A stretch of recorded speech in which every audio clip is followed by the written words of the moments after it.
પુરુષોત્તમભાઈ રબારી, હું હાલ વડોદરામાં રહું છું. આ રસ્તો બનાને 15 વર્ષ થયા.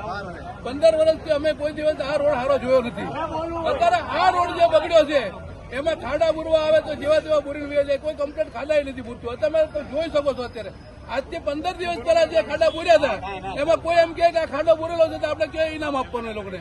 પછી આ રોડની જયારે હોય ત્યારે વાત કરે, અમે રજૂઆત લઈને જઈએ ત્યારે કે ભાઈ આ દિવસે આ પાસ થઈ ગયેલો છે, એટલા દિવસમાં તમારું આમ થઈ જાય તેમ થઈ જાય, આશ્વાસન આપીને અમને ગાડી મૂકે. તો અમે આ વસ્તુને હવે બેકારીએ છીએ કે અમારા ગામમાં જે ચૂંટણી આવે છે સરપંચની, આખું ગામ ભેગું થઈને એમ કહે છે કે ભાઈ સરપંચમાં કોઈને ફોર્મ નથી ભરવાનું, કોઈ ઉભું નથી રહેવાનું અને ચૂંટણીનો બહિષ્કાર અમે કરશું.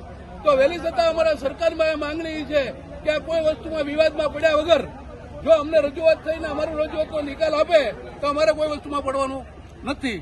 એટલે નકર પછી આનાથી આગળ પગલા અમે લઈશું.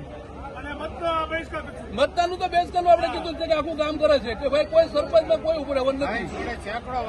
એટલે જેમ બને એમ અમારી અપીલથી વાત કરીએ, ધમકી કહો તો ધમકીથી વાત કરીએ સરકારને કે ભાઈ તાત્કાલિક રોડ જોવો અમને.